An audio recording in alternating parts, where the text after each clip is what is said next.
Emma was used to routine. Each day was a repeat of the last.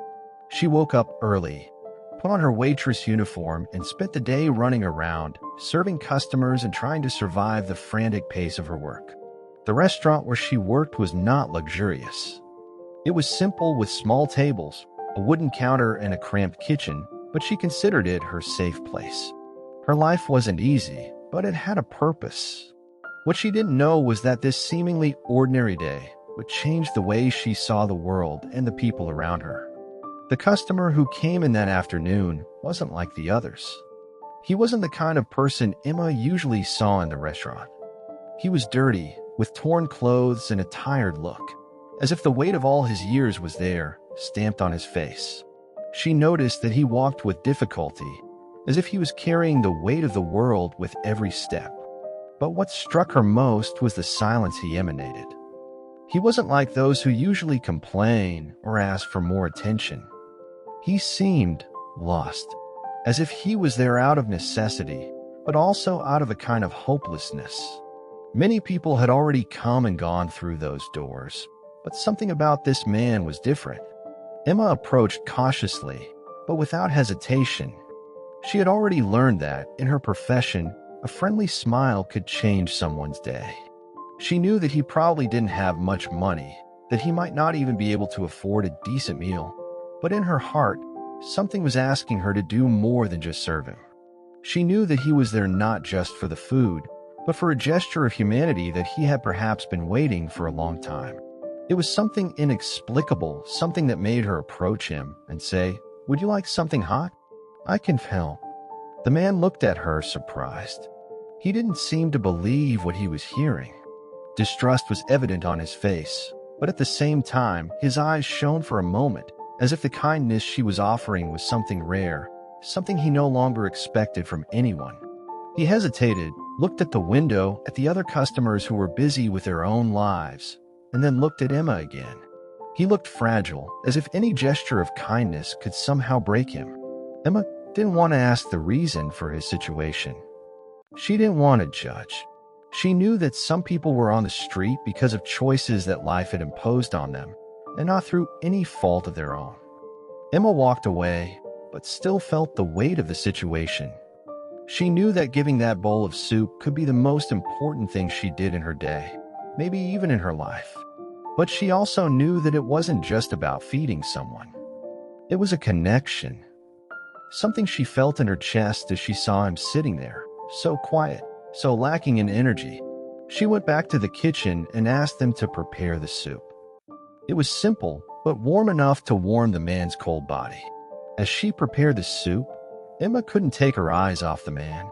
She watched him, trying to understand what he was feeling, what was behind that tired expression.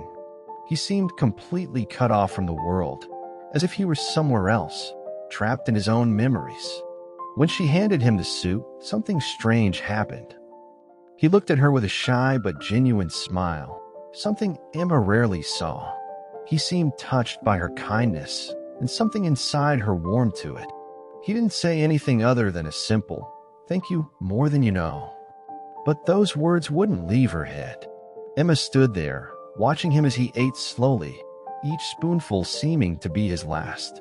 She felt a lump in her throat, a feeling of empathy so strong that it almost made her cry. But she didn't know what he was thinking, what he was feeling. She just watched him and wished that simple bowl of soup could relieve more than just her hunger. He finished his meal and before getting up, looked at Emma one last time. Her expression was different now. It was no longer one of distrust, but of something deeper, something that Emma couldn't identify. He took something from his pocket and handed her a card. It was a simple piece of paper with a name and a title, but it had a profound impact on Emma. She looked at the card and saw that it read, "James Foster, CEO of Foster Enterprises." She didn't know what that meant, but at that moment she felt a slight disconnection. She smiled, thanked him, and the man left. Emma watched him through the window as he drove away, but she couldn't get that name out of her head. She tucked the card into her pocket, not taking much notice of it. Maybe it was just someone trying to regain their dignity somehow. She didn't know that that afternoon would be the turning point in her life. What Emma didn't know, and what that man hadn't said, was that he had lost everything. His wealth, his family, his friends. He was searching for something that even he no longer knew what it was. After meeting James, Emma held his card in her hands for days. At first, she didn't think it had any relevance. What could a simple business card from a man soiled and battered by life mean? Perhaps it was one of those strange situations in life, a fluke that had no explanation. But even so, something about that interaction never left her mind. She felt an inexplicable connection, as if for some reason, that moment had been more than a simple gesture of compassion. The way he looked at her, the silent gratitude in his eyes, the way he walked away without saying much, but leaving a weight in the air. Emma couldn't help wondering what was behind that scene. She put the card away in the drawer of her small apartment. But the thought of James wouldn't leave her alone. In every little moment of pause during the following days, the image of that man, so defeated, but at the same time so serene, came into her mind. Emma didn't know what to do with it. She didn't want to get involved any more than she had to, but the heart of a good person is never silent in the face of another's suffering. How could she go back to her routine and forget someone who had touched her so deeply? James' life, the real story behind that man, was there somewhere waiting to be revealed. It was then, one evening, while sitting in her apartment after a long shift, that she made an impulsive decision. She took the card, picked up the phone, and decided to call. Her hand trembled as she dialed the numbers, and her heart beat faster than it should have. The phone rang a few times before someone answered on the other end. "Foster Enterprises, how can I help you?" The female voice sounded professional and cutting. Emma hesitated for a second, almost regretting it, but something inside her wouldn't allow her to give up. She asked if she could speak to James Foster. The secretary, apparently baffled, confirmed that he was available. Emma remained silent, still wondering if this was crazy. What would she say to him? What did she expect to find in a man she only knew from a simple meal and a card? When James' voice sounded on the other end of the line, Emma choked. He didn't seem to have the slightest idea who she was, but the sound of his voice was comforting. There was no bitterness, no discomfort. He sounded calm and attentive, as if he had been waiting for that contact, as if he knew that their destiny didn't end there. "Hi, James. I'm Emma. I'm the waitress who served you at the little diner on Monday. I don't know why I'm calling, but I couldn't stop thinking about you." There was a pause on the other end of the line. Emma didn't know what he was thinking, but she knew that the question she would ask would change everything. She wanted to know the truth, the story behind the man she had helped. She no longer wanted to live with the doubt of who he really was or what he had gone through to get to that point. After a long exchange of words, James finally began to open the door to the story of his life, a story he had never imagined sharing with a stranger. He told Emma how it all began, a life of excess of wealth, but also of loneliness and wrong choices. He had been a promising young man, with a fortune amassed and a brilliant career ahead of him. But behind the success, there was an emptiness, something he tried to fill with more work, more money, more achievements. "I had it all, Emma. I was on top of the world. And at the same time, I felt empty." Each new success was followed by a new problem, a new emptiness that seemed bigger than the last.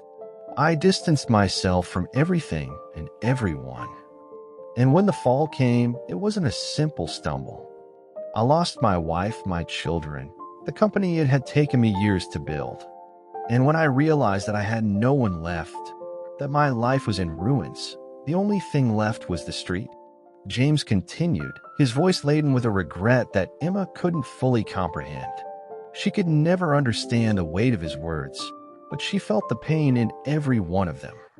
He talked about how money, power, and fame had been the greatest enemies of his happiness, how he had sacrificed everything for empty, unsustainable success. He didn't expect to be heard, but listening to Emma, he felt that, for the first time in a long time, someone cared. Emma didn't know what to say. She just listened in silence, allowing his every word to fit into the piece of the puzzle that she still didn't fully understand. "I don't expect you to understand me, but that day, when you served me soup, I didn't know whether to be grateful or ashamed. You gave me more than food, Emma. You gave me a chance to rediscover humanity." Emma felt the knot tightening in her throat, but still, she felt she needed to understand more. Those words were breaking something inside her, something she hadn't known existed. She was beginning to understand that, as much as James had lost everything, he had found something greater. Something she was also beginning to discover in herself. The phone was silent, but Emma still felt the weight of James' words on her chest. She didn't know what to say or how to react, but she felt the moment stretching out, as if time had slowed down, as if the whole universe had stopped to listen to the story he was sharing. The conversation took an unexpected turn. James no longer spoke like the man who had lost everything. Instead, there was a touch of hope in his voice, something Emma hadn't expected to hear from someone who had been through so much pain. He was talking about his attempt to rebuild his life, to try to stand up again, as a man who believed that there was still a chance, that there was still something to be done. But then, in the middle of this revelation, something happened. "Emma, there's something I've never told you," he said with a hesitation that cut through the air. "That day, when you looked at me, you saw me as a homeless person, a failure. And I don't blame you for that. But what you don't know, what you never knew, is that I'm the owner of that successful company, you know? I'm James Foster, and everything you think you knew about me is just a lie." Confusion overtook Emma. She remained silent, absorbing the impact of his words. The man she had helped, the one who seemed lost and aimless, was not who she thought he was. He was the owner of the company that she knew was one of the biggest in the city. She looked at the card he had given her, the same card she had thrown in the drawer and forgotten about. It was true, the name was the same. But how was that possible? How could the man in front of her be the same one she had seen in a state of despair and poverty on the streets? She couldn't process it all. Her mind was spinning, trying to put together the pieces of this story that, until that moment, had seemed impossible. "I didn't want anyone to know who I was," James continued. "I didn't want anyone to know that the man you saw on that street was actually the guy who did everything to hide his true identity. I just wanted to be human, even for a moment. When you gave me that soup, it was like you saw me for real. Like I was a person, not a mask. And I'm grateful for that, Emma. I needed it more than you know." His words were imbued with a sincerity that Emma couldn't ignore. She felt shocked, but at the same time, there was a part of her that was beginning to understand. That man, with his facade of success, with the wealth and power he possessed, was nothing more than an empty construct. He had lost himself in the expectations of the world, in the appearances he believed were necessary to survive. But in that moment, when Emma saw him as someone who needed help, he found himself. He discovered something he had never thought possible: true humanity. She was silent for a few seconds, processing everything he had said. She didn't know whether to feel anger, pity, or understanding. But something inside her began to ignite, a deep understanding that, in a world obsessed with success and image, what really mattered was human connection. A person's true worth was not measured by what they had, but by what they were. And at that moment, Emma no longer saw James as a rich man or a homeless man. She saw a human being who had lost and found himself, who was trying with all his might to redeem himself. "I don't know what to say, James," she finally said, her voice shaking. "I don't know how you managed to get here, but I'm grateful to have met you. I really am." James laughed, but it was a light laugh without bitterness. "You know me, Emma, more than anyone. You've seen me as I really am." And then, as if the burden had been lifted from his back, James continued. He was no longer the broken man she had known. He was starting to rebuild himself, and somehow Emma was part of that rebuilding. The simple act of giving him a meal, a soup, had broken down the barriers he had put up over the years. What Emma didn't know was that, by helping him, she was not only feeding James' body, but she was also feeding his soul. and the connection between them, in an inexplicable way, had been strengthened, even by a simple gesture of humanity. As they talked, Emma couldn't help but feel a sense of awe. She had expected a story of tragedy, a story of hopelessness. But what she found was something much greater, a story of redemption, of new beginnings, of acceptance, and perhaps even of love. She didn't know what their future would be, but one thing was certain. James Foster was no longer the man he used to be, and Emma, without even knowing it, had been the key to that change. The silence between them settled for a few moments, but it was no longer a silence of discomfort or insecurity. It was the kind of comfortable silence, as if they both knew that they had crossed an invisible line that united them in an unexpected and profound way. Emma, with her gaze fixed on James, saw something there that she had never imagined.